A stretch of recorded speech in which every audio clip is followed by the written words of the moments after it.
Bonsoir Christelle. Bonsoir Tom. Nous sommes le 20 avril 2019 et nous arrivons au 137e CITREP ce soir. Et pour constater que même si le nombre des violations a diminué Un tout petit peu, petit peu, le bilan concernant les munitions, ça change pas grand chose. Par contre, au niveau des victimes, là c'est encore très mauvais. C'est encore très mauvais, puisque du 13 au 19 avril 2019, l'armée ukrainienne a violé le cessez-le-feu en RPD à 91 reprises, donc un petit peu moins que la semaine dernière, hein, on était à 100, durant lesquelles elle a tiré quand même 4 obus d'artillerie de 122 mm. On en avait parlé la semaine dernière, hein, parce qu'ils ont été tirés du vendredi au samedi. 185 obus de mortier de 120 et 82 mm, donc un petit peu moins que la semaine dernière là aussi. Bon, par contre, si on rajoute toutes les munitions d'un calibre inférieur, là on monte quand même à 1147 munitions, donc là on est à plus que la semaine dernière. Bien plus quand même. C'est surtout à cause du vendredi au samedi, hein, où nos auditeurs se rappelleront, on avait eu quand même plus de 400 munitions tirées en 24 heures. C'est ce qui a fait grimper la statistique, puisque les derniers jours ont été un petit peu plus calmes, les derniers jours de la semaine. Oui, mais bon, ça c'est toujours relatif, hein. Parce que même les jours où ils tirent pas beaucoup, ils font quand même pas mal de destruction et de morts, on va y revenir. Ces tirs ont touché 20 localités de la République. Il faut y rajouter 7 violations et 63 munitions tirées durant les dernières 24 heures. Parmi les 63 munitions, on a quand même 5 obus d'artillerie de 152 mm, je vais revenir dessus. Ouais. Parce que c'est lié à une tentative d'attaque. Et ça a fait du gros dégât. Ouais.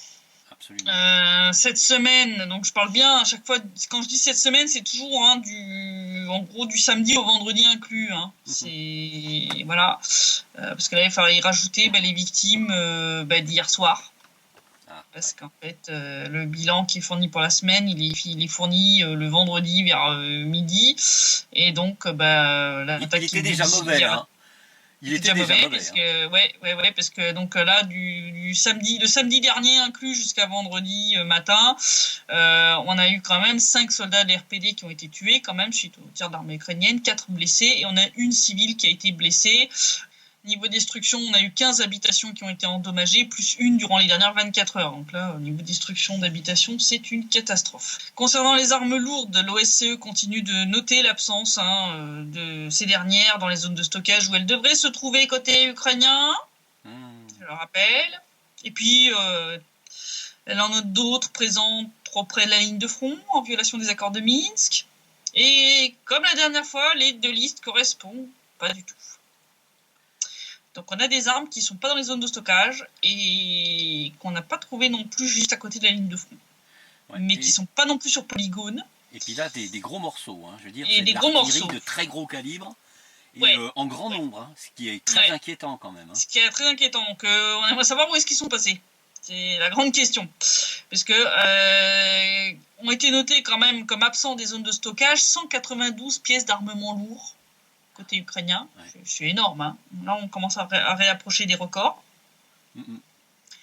On a entre autres 35 lance-roquettes multiples grades de 122 mm, 45 obusiers D20 de 152 mm, 56 obusiers Jetsin B de 152 mm, 12 obusiers MSTAB de 152 mm, 18 obusiers Akatia de 152 mm, 14 mortiers Sani de 120 mm et 12 canons anti-char D48 de 85 mm. Au niveau de l'artillerie, c'est fort. Ah ouais, là ils ont sorti les grosses laboureuses, là, hein, si on va appeler ça par des petits noms de code sympathiques. Près de la ligne de front ont été détectées 13 pièces seulement d'armement lourd, mais enfin c'est du très gros, puisqu'on a quand même 4 lance-roquettes multiples ouragans de 120 mm. 4 obusiers automoteurs Gvozdika de 122 mm, et de nouveau 2 systèmes de défense anti-aérien Tunguska et 3 systèmes de défense anti-aérien Strela 10. Et eux, je sais toujours pas ce qu'ils foutent ici, parce qu'on n'a toujours pas d'aviation. Voilà. Et alors, en plus, non seulement toutes ces petites pièces sont près de la ligne de front, en violation des accords de Minsk, mais en plus, l'OSCE a enregistré leur présence près de maisons civiles. Ouais. En Ukraine, quand on viole quelque chose, on ne le fait pas dans la dentelle. Hein. Ah non, bah non, violation de la Convention de Genève, on fait la totale. Entre autres, des véhicules de combat blindés et des systèmes de défense antiaériens ont été notés près de maisons du village de Pobieda, près de Marinka. Un véhicule de transport de troupes blindées a été retrouvé près d'une ferme porcine à Novo-Luganskoye. 3 systèmes Strela 10 près de maisons civiles dans les villages de Vinogradnoye et Novosielovka. Les 4 lance-roquettes multiples ouragans là, qu'on avait mentionnés ont été découverts près de la localité de Proyezhye. Les Gvozdika près de Roti et les Tunguska près de Maximilianovka. Donc, ouais, non, c'est bien. On viole et les accords de Minsk et la Convention de Genève. Tout va bien. C'est ce qui s'appelle utiliser la population civile comme bouclier humain. C'est extrêmement dangereux pour ceux qui se trouvent en particulier à côté des lanceurs de roquettes ouragan, parce que on rappelle que ça fait des roquettes de plus de 300 kg pièce, et que si un incident se produit parce que c'est du matériel qui commence à vieillir et dont la date de péremption ou même simplement tir de réponse de l'armée de l'RPD, hein, puisque maintenant on répond. Là j'ai rigolé, faut que je fasse un debunking complet, mais il y a un reportage de France 24 là qu'ils ont fait dans le bataillon Donbass côté ukrainien. Les gars se plaignaient, hein, donc ils ont eu des morts parce que l'armée de l'RPD a tiré de manière très précise, hein, donc ce qui serait selon eux la preuve de la présence de l'armée russe dans Donbass. Non, c'est juste que nos artilleurs ils font attention à où ils tirent. Il t'explique que nos gars ont détruit un bunker dans lequel se trouvaient les soldats. Oui, sauf que ça devait être très certainement une position de tir depuis laquelle ils tiraient sur les RPD, et que donc c'était un tir de réponse, hein, tout simplement. Donc, oui, on tire pour détruire ces positions de tir pour que ça fasse pas plus de victimes, hein, elles en font déjà un petit peu trop. Mais donc il suffit qu'on tire un tir de réponse. Si on faisait pas attention à où on tire, je te raconte pas, quoi, tu vois, les lance-roquettes multiples à côté des maisons, si on tire dessus, ça va faire un beau feu d'artifice. Hein. Ouais, plusieurs tonnes d'explosifs, hein, oui. C'est clair. Hein. Alors donc je parlais de cette attaque qui a eu lieu hier à 18h, où 2 groupes de sabotage reconnaissance ukrainiens de la 79e brigade des forces armées ukrainiennes, donc 2 groupes de 10-12 hommes chacun, ont tenté de percer les lignes de défense de la RPD à hauteur du village d'Oktyabre, dans le sud de la République. Bon, nos soldats les ont vus approcher, les ont vus se manger leur propre champ de mine. Encore une Zabrodsky, dis donc. Ouais. Donc résultat, rien que les mines, ils ont eu 3 morts, 2 blessés. Ils ont tenté d'évacuer leurs morts et leurs blessés en couvrant tout ça à coups d'artillerie de 152 mm. La fameuse dont les fameux 5 tirs qu'il y a eu, plus des tirs du 2e groupe de DRG. Ils ont quand même tenté d'essayer de prendre les positions de l'RPD. Ce qui fait qu'on leur a infligé 4 morts et 5 blessés de plus. Ouais, une Zabrodsky, quoi. Ouais. Bon, malheureusement, on a eu des pertes aussi de notre côté. On a eu 3 soldats qui sont morts en défendant nos positions, dont une jeune femme, on mettra sa photo. Une jeune femme de 23 ans, qui était membre du personnel médical, était en fait venue soigner le commandant de la compagnie, donc de l'unité de l'RPD qui se trouvait sur place, qui était grièvement blessé. Et en fait, voyant que l'ennemi se rapprochait entre autres de l'endroit où se trouvaient tous les blessés qui étaient en train d'être soignés, en fait, elle a pris une mitrailleuse et elle s'est installée à une autre position pour en fait repousser l'ennemi et attirer les tirs de l'armée ukrainienne sur elle plutôt que sur là où se trouvaient les blessés.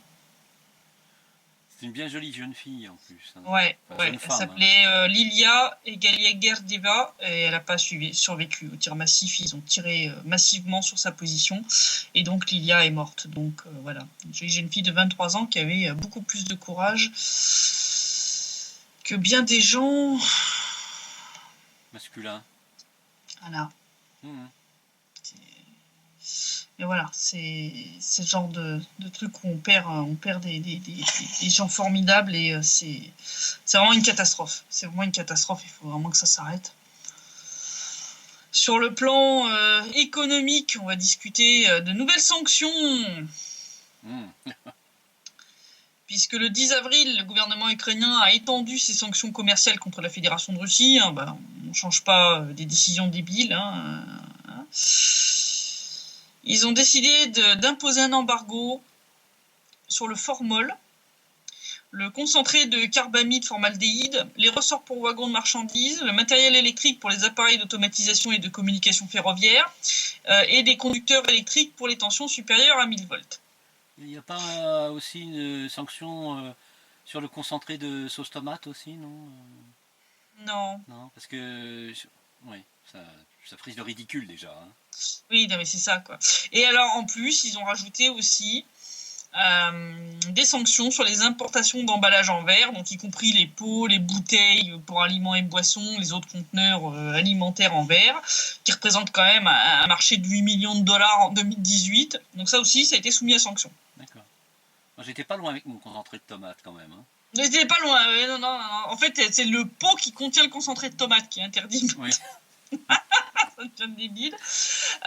Bon, en réponse à ces nouvelles actions inamicales, comme les a qualifiées le Premier ministre russe Dmitri Medvedev, la Russie a décidé de prendre des contre-mesures dont le poids économique pour l'Ukraine, ça sera pas la même. Voilà. Un premier effet qui se coule, c'est qu'ils ont interdit l'importation de vêtements, de chaussures, de papier, de cartons multicouches, de tubes en acier, de vaisselle et d'outils de cuisine en acier émaillé, de poseurs de conduite d'une capacité de levage inférieure à 90 tonnes, de bulldozers chenillés, de pelleteuses à godets uniques, des marchandises qui rapportaient près de 250 millions de dollars à l'Ukraine en 2018. Oh là là, ah oui, ça fait mal ça. Hein? 8 On millions pas d'un côté, c'est ça? 8 millions d'un côté, 250 de l'autre. Ouh, oui, ça fait mal ça. Mais Voilà. ça veut dire que vraiment les Russes sont excédés et que Ils en ont maintenant marre. c'est coup pour coup et même plus que ça, hein. Ouais, et ça c'est juste le premier effet qui se coule. Mhm. Vous voulez savoir ce que c'est que le deuxième? Vous avez déjà peur? Ouais, parce que le deuxième, il va être bien plus redoutable pour l'économie ukrainienne, puisque la Fédération de Russie a aussi interdit l'exportation vers l'Ukraine de pétrole et de produits pétroliers. Ah oui, ouais, c'est violent ça. Ouais. Les produits issus du charbon aussi sont concernés.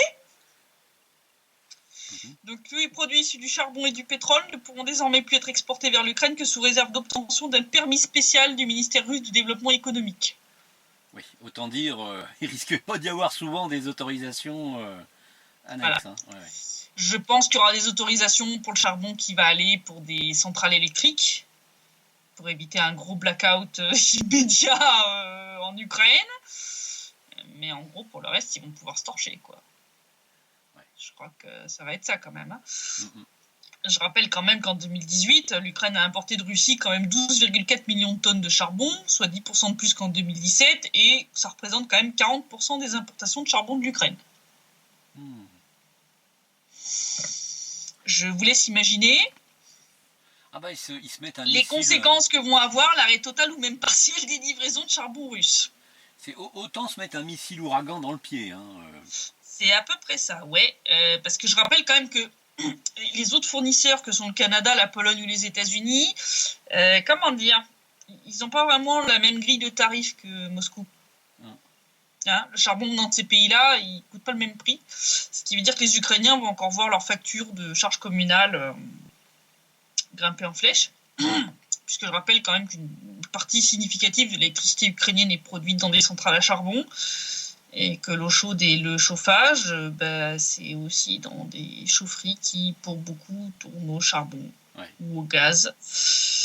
Donc, je pense que ça va devenir assez folklorique. Mm-hmm. Et pour ce qui est du pétrole et de ses produits dérivés, malgré la diversification par l'Ukraine de ses sources d'approvisionnement brut auprès de l'Azerbaïdjan, de l'Iran et de l'Algérie depuis 2014, il y a quand même toujours 70 à 75% du pétrole sur le marché ukrainien qui est d'origine russe. 30 à 35% vient directement de Russie, le reste transite via la Biélorussie. Bon, face au risque de perdre une grande partie de ses approvisionnements, la société ukrainienne Ukrtanafta a tiré la sonnette d'alarme. Donc c'est ceux qui gèrent les raffineries, en déclarant que ça pourrait provoquer l'effondrement du marché des carburants, plomber l'économie ukrainienne et que ce serait une menace pour la sécurité nationale. C'est rien de dire, hein. La société a exhorté les autorités ukrainiennes à supprimer immédiatement toutes les, on va dire, facilités en termes de taxes et de frais de douane préférentiels qui s'appliquaient aux produits pétroliers russes pour favoriser la production nationale. Elle a aussi demandé l'assistance du gouvernement pour augmenter les capacités de production des raffineries ukrainiennes et de diversifier l'approvisionnement en produits pétroliers du pays en augmentant les quantités de pétrole brut importées de la Caspienne, c'est-à-dire d'Azerbaïdjan. Mais il y a peu de chances que l'Azerbaïdjan puisse multiplier par 3 ou 4 ses livraisons de pétrole à l'Ukraine en si peu de temps. Oui, il y a des chances, oui. Ce que je pense, par contre, c'est que la Biélorussie va encore une fois tirer son épingle du jeu, en accroissant son rôle d'intermédiaire et en permettant ainsi à l'Ukraine de continuer à recevoir du combustible russe, mais déguisé sous l'étiquette biélorusse. C'est comme le gaz, hein. Acheter aux Européens. C'est ce qu'ils font aussi pour le charbon. Je veux dire, là récemment encore, on a découvert des chiffres où la Biélorussie a livré du charbon à l'Ukraine. Il n'y a pas de mine de charbon en Biélorussie. D'où il sort ce charbon? C'est du charbon russe, ou voire même du charbon du Donbass qui est passé par la Russie et puis par la Biélorussie. Enfin bon, le petit problème c'est que tous ces intermédiaires, ben oui, ça coûte, hein. Ils touchent leur com, hein. Ah bah oui, ça fait gonfler la facture tout ça. Donc au final, qui c'est qui va payer? Ben, encore une fois, c'est les Ukrainiens. Hein. Ils vont être contents. Hein. Moi je te le dis. Hein. C'est du grand guignolesque, hein. Quand on voit où est le Donbass, si ça passe par la Russie, puis la Biélorussie pour arriver en Ukraine. C'est monstrueusement ridicule. Hein. Oui, en plus d'être polluant. Oui. Bon, alors, il y en a qui peuvent trouver que la réponse russe aux nouvelles sanctions ukrainiennes peut sembler un petit peu brutale et disproportionnée. Bon, en vrai, il faut garder quand même deux choses à l'esprit. La première, c'est que la Russie, elle en a ras-le-bol. Et là, on a jusque-là. Là, hein. La patience envers lui. Hein. Elle a bien encaissé pendant 5 ans. Là, ça suffit. Là. La patience russe envers l'Ukraine a été totalement épuisée par 5 ans de russophobie forcenée, de sanctions sans cesse étendues jusqu'à l'absurde. Hein. Je rappellerai le coup de l'interdiction de tout vol direct entre l'Ukraine et la Russie. Hein. C'est pas l'initiative de Moscou. Hein. Donc là, pour le gouvernement russe, ça fait un petit moment que l'Ukraine elle a passé toutes les lignes rouges possibles et inimaginables. Voilà.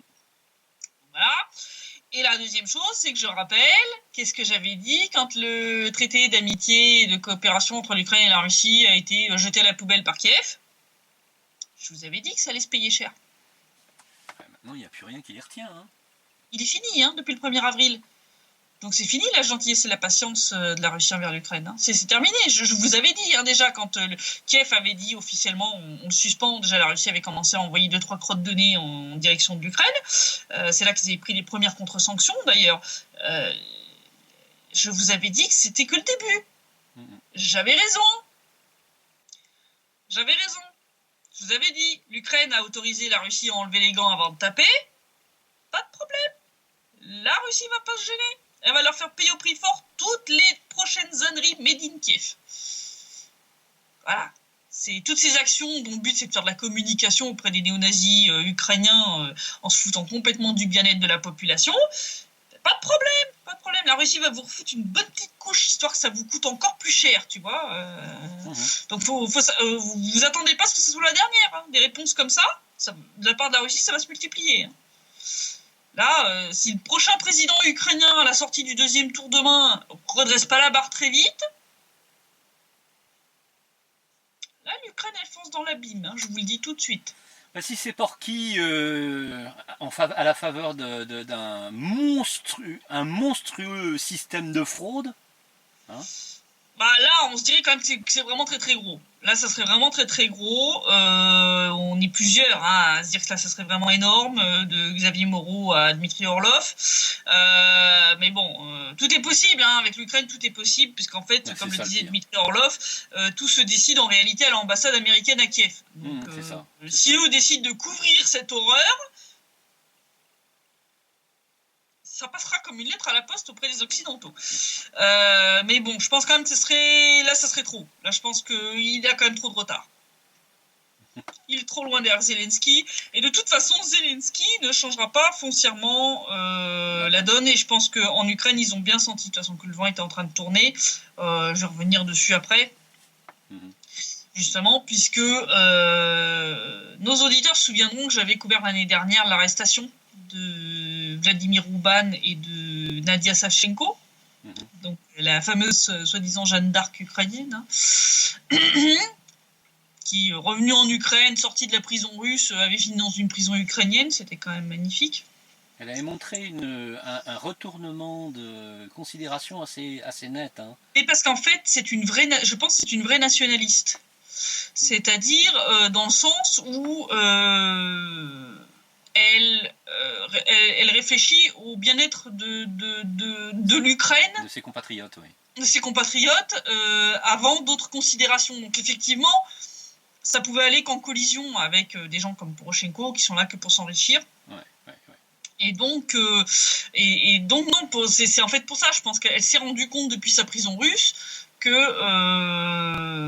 ce pourquoi elle s'était battue, en fait, c'était pour que des oligarques comme Poroshenko s'engraissent. Ouais. Et donc, je pense que c'est juste une prise de conscience, mais elle est restée sur la même ligne nationaliste, effectivement.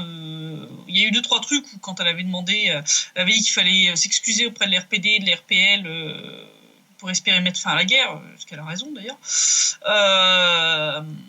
Mais je pense que ouais, elle a vraiment à cœur le sort de la population ukrainienne, et je pense que c'est pour ça qu'elle a eu des prises de position comme celle-là, qui lui ont coûté très cher.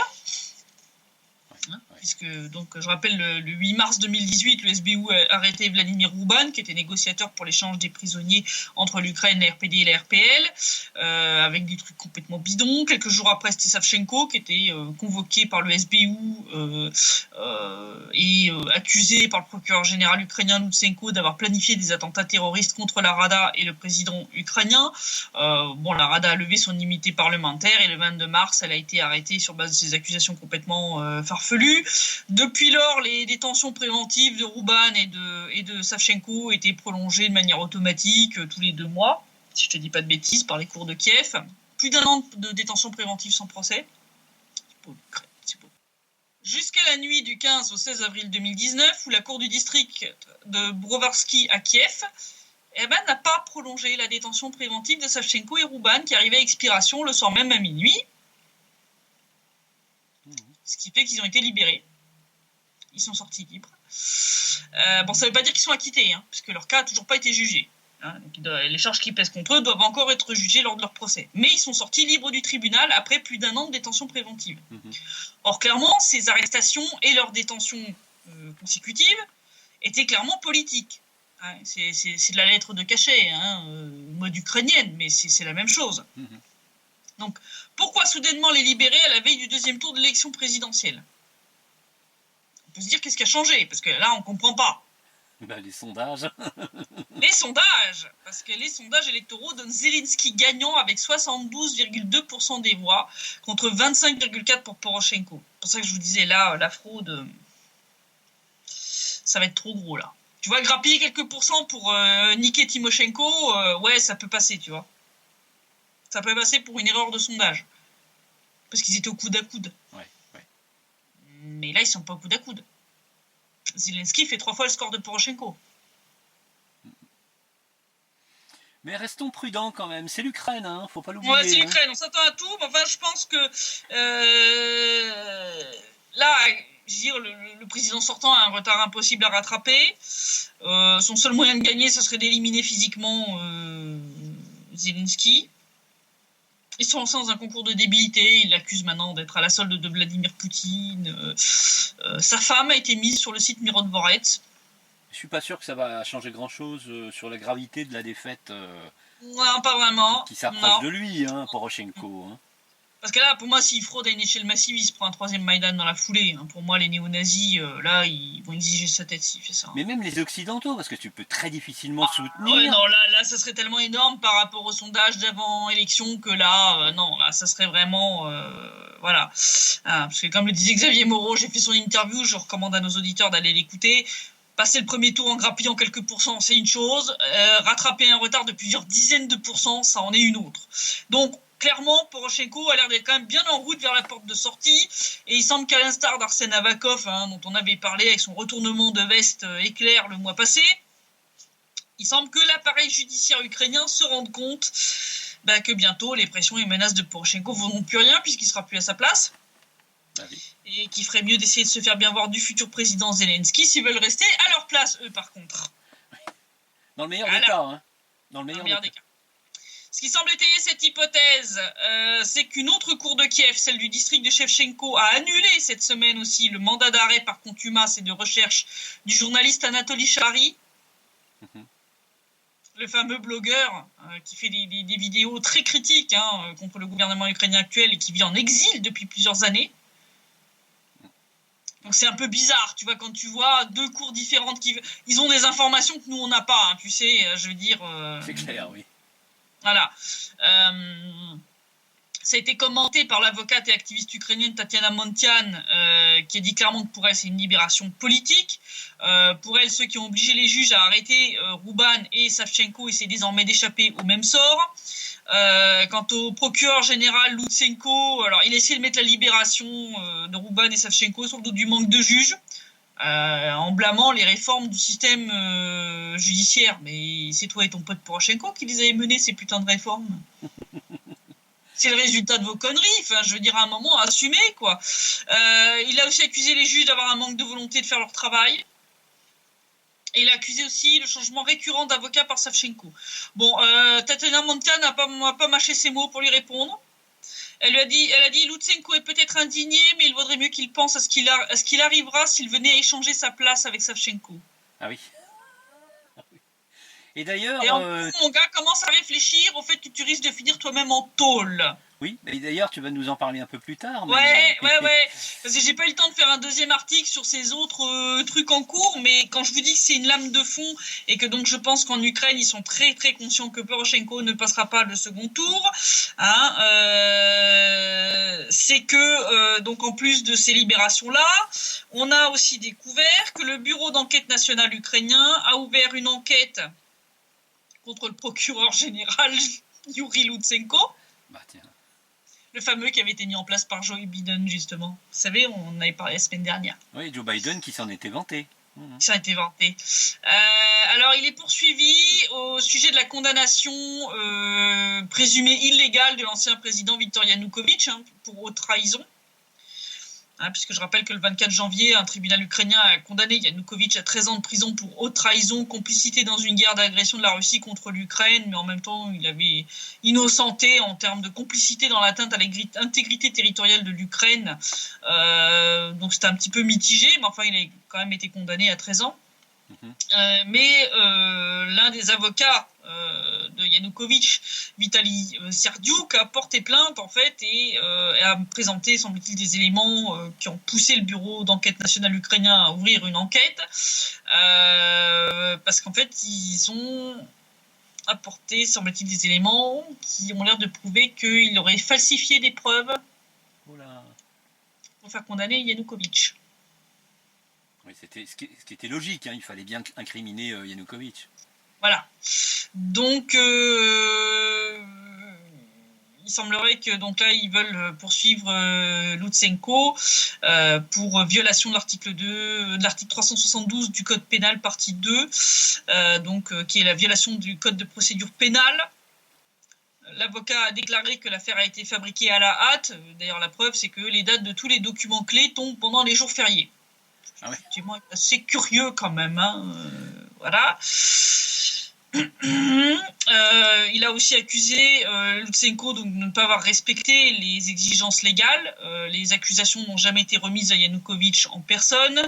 Le procureur général est intervenu à plusieurs reprises dans le processus, a exercé des pressions sur les juges qui ont dû porter plainte auprès du Conseil supérieur de la justice.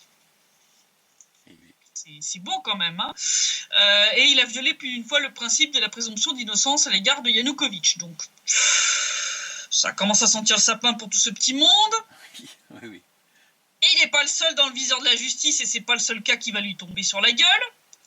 Puisque toute la bande de criminels du gouvernement ukrainien actuel est présente ou presque dans une autre enquête lancée toujours par le Bureau d'enquête national ukrainien. Qui a lancé une affaire pénale contre Andriy Paroubi, donc je rappelle président de la Rada, le néo-nazi là. Bras tendu. Le secrétaire du Conseil ukrainien de sécurité nationale et de défense, Turchinov, l'ancien Premier ministre Yatsenyuk et d'autres. Donc ça, c'est un groupe d'avocats ukrainiens qui s'appelle Averlex qui a lancé cette procédure. Ils ont déclaré donc que le Bureau d'enquête national a ouvert une enquête pénale sur la reddition intentionnelle de la Crimée, les émeutes violentes, la trahison et l'organisation de massacres sur le Maïdan en 2014 par les hauts fonctionnaires de l'Ukraine, notamment Arseny Yatsenyuk, Alexandre Turchinov, Andriy Paroubi, Valentin Nalivaïchenko, qui était l'ancien chef du SBU, Sergei Pachinsky, membre de la Verkhovna Rada, Yuri Sergeyev, représentant permanent auprès de l'ONU, Vitaly Klitschko, maire de Kiev, Oleg Tiagnibok, chef du parti nationaliste, Igor Tenyuk, ancien ministre intérimaire de la Défense, Yuri Lutsenko, ça commence à sentir vraiment sapin pour lui, monsieur le procureur général, Stepan Poltarak, le ministre actuel de la Défense, et d'autres. Donc, c'est tous des gens qui avaient été promus par Washington, Paris, Berlin et Bruxelles, ça, hein, il me semble bien au début, hein, en 2014. Hein, non mais je dis là ça commence à sentir très mauvais quand même, hein, pour toute la bande de complices de Poroshenko. Et donc puisqu'il faut parler de ce second tour des élections présidentielles ukrainiennes qui a lieu demain, hein, je pense que ça va être encore folklorique. Alors finalement il y a eu le débat entre les deux candidats qui a eu lieu. Je parlerai après pendant ce temps-là à Kiev de certains trucs à ce sujet. Les petits détails. Ouais. Donc ils ont fait ça au stade Olimpijski devant 22 000 personnes qui sont venues assister, je ne sais pas si on doit dire à ce spectacle, ou à ce spectacle de cirque, parce que c'est à peu près ça quand même. Ça a été du grand n'importe quoi. Ça a été que des attaques ad hominem. C'était pas du débat, c'était de l'insulte et de l'invective déguisée. Enfin, c'était du concours de bites, quoi. Je veux dire, c'était à peu près ça. Zelensky déclarant qu'il se présentait à la présidentielle pour détruire le système établi par Poroshenko. Il s'est même présenté comme étant le résultat des erreurs et des promesses de Poroshenko en 2014.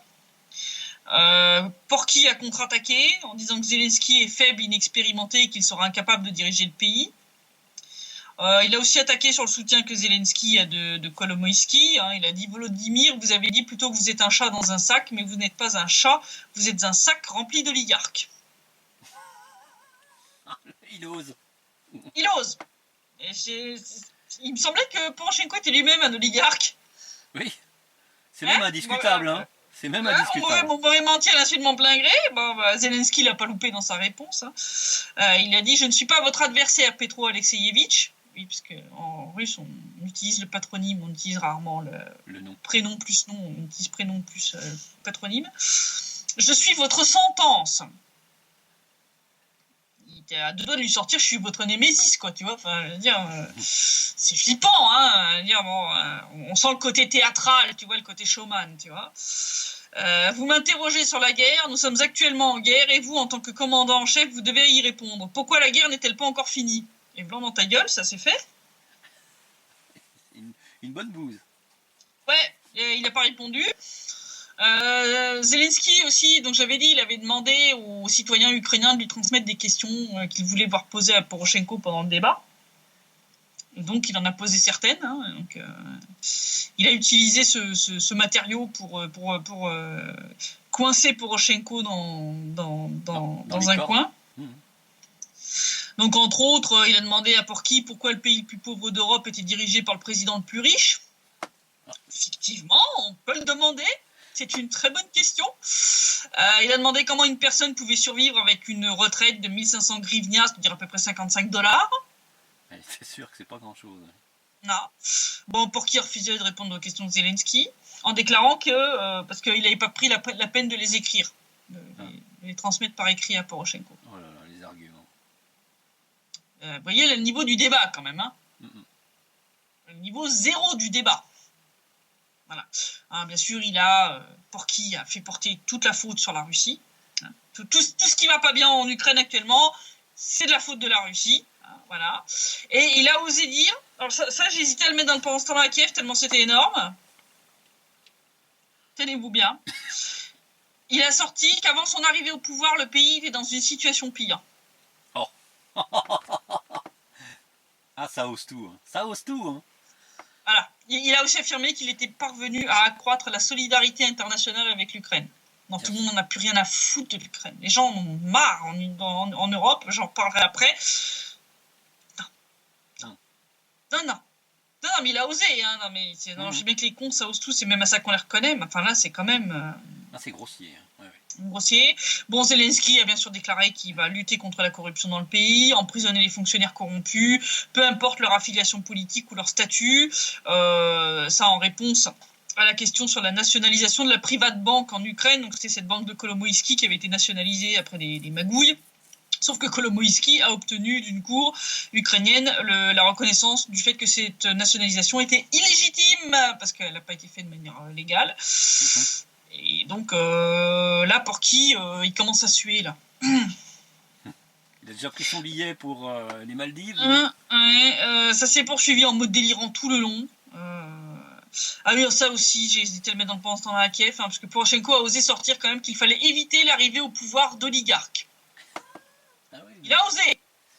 Il a osé. Il espère qu'il y ait encore des gens, des Ukrainiens susceptibles de gober ça. Non, mais... À 25% d'intention de vote. Non, mais il s'est coulé. De toute façon, tous les analystes que j'ai lus, ils ont dit il s'est torpillé avec ce débat. Enfin, vraiment. Il aurait mieux fait de pas insister pour l'avoir. Ouais. Bon, Zelensky a fait un paquet de promesses qui font rêver, hausse de salaire, établissement de la loi, taper les infrastructures. Bon, il a fini quand même en taclant les autorités actuelles au sujet des routes. Il a dit on va retaper les infrastructures, mais concernant les routes, j'ai rien à dire parce qu'il n'en a pas. Ce qui est à peu près les échos que j'en ai de la situation de l'état des routes côté ukrainien. Au cours de la discussion, Porky a accusé Zelensky d'être prêt à ramper vers Poutine à genoux pour sauver le pays. Oui. En exhortant, en disant plutôt qu'on devrait construire l'armée, notre État, les fondements de l'État, protéger notre langue et protéger l'Ukraine et notre nation. Bon, Poroshenko dans ses délires nationalistes. En réponse au délire de Porky, Zelensky a expliqué que sa citation a été prise hors contexte. Il a expliqué qu'avant la guerre, en fait, pendant les manifestations du Maïdan, quand les gens mouraient, je me suis adressé au peuple et à Yanukovych en disant « Veuillez quitter le poste de président ». Et il dit « Je me suis adressé à Poutine et lui ai dit « Je suis prêt à m'agenouiller devant vous, mais ne mettez pas l'Ukraine à genoux ». Il dit « Et maintenant, je suis prêt à m'agenouiller devant toutes les mères dont le fils n'est pas rentré de la guerre ». Et donc là, il s'est foutu à genoux devant le public du stade. Et il a appelé Poroshenko à faire de même. Sauf que Porky a tourné le dos au public et s'est mis à genoux devant le drapeau ukrainien. Et Zelensky lui a balancé « Vous voyez, ce n'est pas difficile d'être humain ». Voilà. Et ça s'est terminé par l'hymne national que les deux candidats ont chanté avec les spectateurs. C'est du cirque. Voilà. C'est comme le cirque Pinder, mais en gratuit. Et en moins drôle. Oui. Parce que là, on parle de la politique d'un pays quand même. Et de l'élection présidentielle. C'est quand même, voilà. Alors comme je disais, en Europe ils en ont un petit peu ras-le-bol de Porky. Porky s'est fait mettre un vent par Tati Merkel. On est dans le pendant ce temps-là à Kiev, là. Ouais, pendant ce temps-là à Kiev. Enfin, c'est pendant ce temps-là à Berlin, puisque donc Poroshenko est allé rendre sa petite visite à Mouti et à Macron. On en avait parlé. Il est arrivé avec une attitude en terrain conquis, on avait le sentiment quand même. Oui, sauf qu'en face, c'était pas la même. Parce que donc le 12 avril, alors qu'il rendait sa petite visite à la chancelière allemande, il s'est fait quand même mettre un bon vent, le père Poroshenko, par Angela Merkel pendant la conférence de presse. Parce que donc, une fois qu'ils ont fini leur petite conférence, vient la séance photo, et puis avant même d'aller vers là où normalement c'est prévu, il tend sa main tout sourire à Angela Merkel, on montrera les photos. Et en fait, Merkel n'a pas pris sa main. En fait, elle lui a pointé du doigt, en fait, où il fallait qu'il aille pour faire les photos officielles. Et donc, il s'est retrouvé avec sa main comme un con, il l'a mis sur sa poitrine, comme si de rien n'était, et puis il est parti vers la zone photo. Bon, après, elle lui a serré la main pour les photographes, mais elle tire la gueule. On mettra la photo. Lui, il a le sourire jusque-là, puis elle est... Mais en fait, juste avant la photo, il avait l'air d'être très motivé à lui serrer la main. Il était bien lancé et elle l'a arrêté net. Ça se voit pas sur les photos, mais il faut le voir le film. La tête qu'il fait quand elle lui met un vent, ça vaut son pesant d'or. Vraiment, on vous mettra les photos, vous allez voir, c'est... Non, Merkel, elle sait bien que l'autre, il ne va pas rester. Et donc, puisqu'on parlait du débat qui s'est transformé en cirque, ça a été un cirque du début jusqu'à la fin. Parce que pour commencer, déjà, Porky et Zelensky n'étaient pas d'accord sur les dates. Porky a demandé à ce qu'il ait lieu le 14 avril, donc Zelensky le 19. Zelensky a refusé de venir le 14 en disant qu'une provocation était préparée contre lui. Donc, résultat, le 14, Porky était tout seul dans la salle pour animer le débat. Un débat, Bon, ça s'est bien sûr transformé en monologue. Chiant. Comme les conférences qu'il faisait à Munich pendant le salon sur la sécurité, je crois, hein, c'est ça, hein. Format bien pratique, hein, pour éviter les questions embarrassantes, hein, comme celle que lui a posée Zelensky finalement hier. Ça n'a pas eu vraiment un effet positif sur le taux de popularité de Poroshenko, parce qu'il avait l'air bien ridicule. On mettra une petite photo, hein, où il a l'air bien con, en train de parler tout seul, et puis le pupitre où est censé être Zelensky qui est vide. C'est un bide total, hein, qui montre que contrairement à Zelensky, qui est un bon one-man show qui semble capable de se reconvertir en politicien, Poroshenko peut difficilement faire l'inverse. Ah, c'est un chocolatier magique, Ouais, certes, non, mais c'est un chocolatier. Non. La reconversion en one-man show comique, non, oublié Poroshenko. Hein, puis bon, comme je l'ai dit, ils ont quand même finalement fait leur débat hier soir au stade Olimpijski, puis c'était un vrai cirque. Hein. Vraiment, le coup, il te sort qu'il faut... Là, il faut éviter l'arrivée au pouvoir d'oligarques. Juste lol. Ouais, ça ose tout. Hein. Juste morte de rire. Non, mais sérieusement, enfin, le mec est lui-même un oligarque. Je veux dire, il est un des hommes les plus riches d'Ukraine. Fallait l'oser, celle-là. C'est comme se tirer une balle dans le pied, hein, parce que en gros, c'est dire que vous votez pas pour moi, quand même. C'est peut-être son inconscient qui lui fait dire des conneries exprès. Des conneries, ouais. Puis bon, le plus pitoyable, c'était cette mascarade d'agenouillement, quoi. Je veux dire, Zelensky qui s'agenouille face au public, c'est-à-dire qui s'agenouille face au peuple ukrainien, puis pour qui leur tourne le dos et qui s'agenouille face au drapeau ukrainien, quoi. C'est tout un symbole, quoi. Enfin, là... Oui. Bah, il n'aura pas volé sa défaite, hein. Ouais. Puis ils sont bien fait des potes côté français aussi. Oui, ce qui est assez étonnant. Enfin, tu me diras, à un moment donné... À force de faire les cons, hein, voilà. Puisque après l'incendie qui a eu lieu à Notre-Dame, Paris, il y a un présentateur télé ukrainien, Taras Berezoviets, qui a rien trouvé de mieux à faire que d'essayer de faire de l'humour à l'ukrainienne, mais c'est pas drôle, en liant l'incendie de Notre-Dame à la rencontre entre Zelensky et Macron, qui a eu lieu le 12 avril.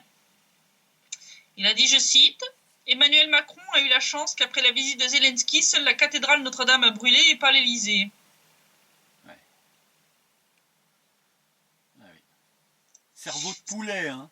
C'est un cerveau de poulet, hein, pour sortir des conneries pareilles. Hein. Et encore, je pense que t'es généreux. Ça n'a pas loupé. Il s'est fait allumer par l'ambassadrice de France en Ukraine, Isabelle Dumont, qui a fait un tweet, on mettra le truc, en disant « Honte à vous, c'est une honte ». Fin de citation. Bon, après cette pris la claque d'Isabelle Dumont, Berezoviets a supprimé sa blague des réseaux sociaux en reconnaissant qu'elle était mal à propos et qu'il était allé trop loin. Oui. Et là, je pense qu'effectivement, ils sont pas très bien fait voir de la France, là, quand même, les Ukrainiens, sur le coup. Là, ils auraient mieux fait de fermer leur gueule. Donc, voilà la situation. Donc, je pense que demain, ça va être folklore, et puis les jours après, on va voir. Hein. De toute façon, que ce soit Zelensky ou Poroshenko, ça ne changera rien. Hein. Je vous encourage vraiment à aller écouter ou lire les interviews que j'ai fait avec Nicolas Mirkovic, avec Xavier Moreau, où là, la traduction que j'ai faite d'une interview de Dmitri Orlov faite par le Seker, qui est très instructive sur l'Ukraine. Ça changera rien, de toute façon. Que ce soit Zelensky ou Poroshenko, l'Ukraine fonce vers le gouffre, parce que les deux, en réalité, ont la même politique. La Russie, l'Ukraine ne peut pas exister sans la Russie. Tenter d'éradiquer la Russie au sein de l'Ukraine, ça revient à éradiquer l'Ukraine, quoi. Parce que c'est... Donc là, ils sont en route vers la désintégration, joyeusement. De notre côté, l'intégration avec la Fédération de Russie sur le plan économique avance bien, puisque notre chef de l'État et plusieurs de nos ministres sont actuellement en Crimée. Ils ont participé au forum à Yalta, le forum économique. Donc c'est tout un symbole quand même, hein, je veux dire. Ah oui. Ouais. Oui, on n'est peut-être pas reconnu à l'international, mais on est là, on est là, et là il y a des liens qui sont doués pour du business, pour des choses comme ça. Et entre entités non reconnues ou pays sous embargo comme la Syrie, on va faire du business. Voilà. On va faire du business. La Syrie a besoin de se reconstruire, on a de l'acier. Ils sont très doués à Washington. Très très doués. Ouais. C'est Non, mais c'est... Je dis, c'est des cons. C'est des cons, c'est des cons, c'est des cons. De toute façon, même l'Empire américain fonce vers le gouffre. Je vous dis, allez regarder cette interview de Dmitry Orlov par le Seeker. Elle est vraiment super. Elle explique très très bien les choses. Donc vraiment, l'Ukraine fonce vers le mur. Elle va se bouffer le mur de 2019 qu'avait annoncé Xavier, que moi j'avais vu aussi, que le Dmitry Orlov ou le Seeker ont vu venir. Ça va très mal se passer. De toute façon, Zelensky, comme l'a dit Xavier Moreau, n'aura pas les mains libres puisque les élections législatives n'auront lieu qu'à l'automne. Donc là, il va se retrouver tout seul, sans parlement derrière pour le soutenir. Donc ça va être ingérable. Hein. Ça va être... je pense que ça va être vraiment folklorique. Faut regarder de près un petit peu toutes ces tentatives de poursuite judiciaire là contre toute la bande de criminels de guerre là. Les bras tendus là. Voilà. Donc je pense que c'est à regarder de très très près comment ça va se passer une fois que Zelensky sera président. Mais de toute façon, ça ne changera pas grand-chose. Je veux dire, l'Ukraine va continuer sur cette trajectoire de désintégration et elle finira comme l'ex-Yougoslavie. Voilà. Ils ont voulu faire une énième révolution de couleur et puis voilà. Je veux dire, la révolution de couleur de trop. Voilà, de toute façon, c'est un pays qui n'arrivait à exister que grâce à ce que disait Orlov, qu'en se nourrissant à la mamelle de l'URSS, c'est-à-dire en fait à la Russie. Donc à partir du moment où tu essayes de le priver de ça, ton porcelet il va crever de faim. Voilà, c'est aussi simple que ça. Je veux dire, c'est un peu vulgaire à dire, mais c'est ça. Si on veut résumer les choses de manière très, très concise. Donc, situation à suivre. Je pense que là, jusqu'à l'élection, on reste sur le qui-vive. Hein. On a vu cette énième tentative près d'octobre de percer les lignes. On va voir après comment ça tourne, mais de toute façon, je pense pas que Zelensky va changer foncièrement la donne. Il a dit clairement qu'il ne voulait pas donner de statut spécial au Donbass, donc il n'appliquera pas les accords de Minsk non plus. Donc ça ne changera rien. Déjà, on verra pour samedi prochain. Hein. Voir ce que ça donne. Alors, ce que ça donne, et puis je te souhaite une bonne soirée en attendant. Merci Christelle, à samedi prochain, bonne soirée, et donc à dans une semaine. À dans une semaine. Au revoir. Au revoir.